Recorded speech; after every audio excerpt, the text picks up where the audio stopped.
আসসালামু আলাইকুম। আমি এখন যে বিষয়টি আলোচনা করব সেটা হচ্ছে ফাংশন।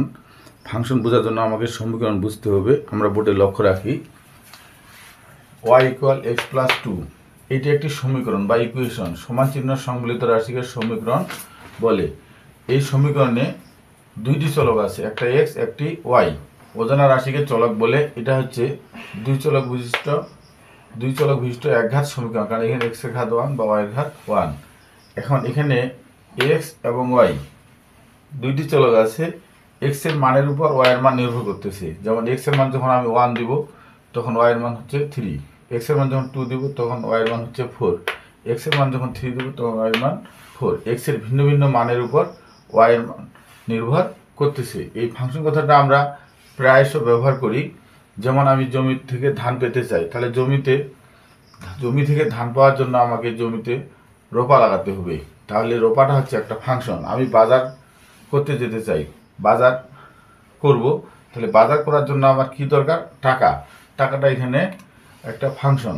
তাহলে টাকার উপর নির্ভর করতেছে আমার বাজার করা, আর রোপা লাগানোর উপর নির্ভর করতেছে আমার ধান পাওয়া। তো ঠিক এক্স এর মানের উপর নির্ভর করতেছে ওয়াই এর মান। তাহলে আমরা আরেকটা সমীকরণের মাধ্যমে দেখি। এখানে আমরা ফাংশন দিয়ে দেখিয়েছি যে 3 যখন দিলাম এক্স এর মান তখন ওয়াই এর মান 5 পাচ্ছি। এ ও বি ধরলাম এটা এ এর একটা সেট, বি একটি সেট, এ ও বি সেটের মধ্যে অন্যয়। এর মান যখন 2 দিলাম এক্স এর মান, তাহলে ওয়াই এর মান তখন 4 হচ্ছে, 1 দিলে 3 হচ্ছে। তাহলে 3 function of 5, 2 function of 4, 1 function of 3। তাহলে y = x² - 2x+, এখানে একটা সমীকরণ নিছি। ঠিক এই জায়গায় এই সমীকরণ x এর মানের উপর y এর মান নির্ভর করতেছে। তাহলে x এর ফাংশনকে সাধারণত y function of x, g of x function of x ব্যবহার করা হয়। এই জন্য y কে x এর ফাংশন বলা হয়। তাহলে ফাংশন কাকে বলে? y কে x এর ফাংশন বলা হয়, কারণ y এর মানটা x এর মানের উপর নির্ভর করতেছে। যেমন এখানে একটি আমি অঙ্ক দিয়েছি, function of x = x³ - 3x² + 2x + 6। তাহলে আমরা x এর পরিবর্তে আমি কি দিলাম? -1।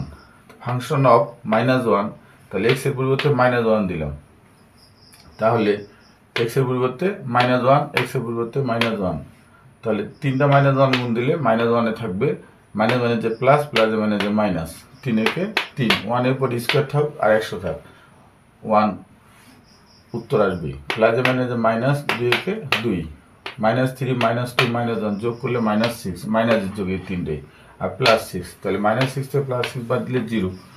তাহলে আমরা বুঝতে পারলাম যে x কে y এর ফাংশন বলা হয়। x এর ভিন্ন ভিন্ন মানের জন্য y এর মান নির্ভর করতেছে। তো আমরা একটা অঙ্ক যদি করি ফাংশনের, তাহলে আমরা বুঝতে পারবো আরো বিষয়টি ক্লিয়ার করে।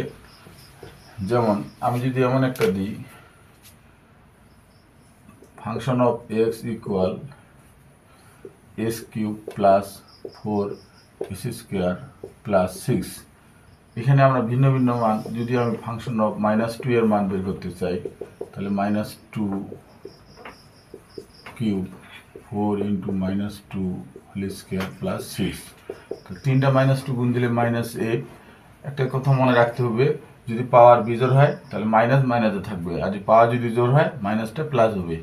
যেহেতু পাওয়ার জোড়, তাই মাইনাসটা প্লাস হয়ে গেছে। 4 দুগুণে 2 দুগুণে 4, 4 4 16 + 6, মাইনাসের 16 আর 6 22, 22 থেকে 8 বাদ দিলে 14।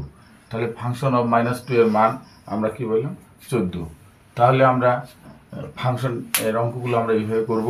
ক্লাসটি উপভোগ করার জন্য আপনাদের সকলকে ধন্যবাদ। আসসালামু আলাইকুম।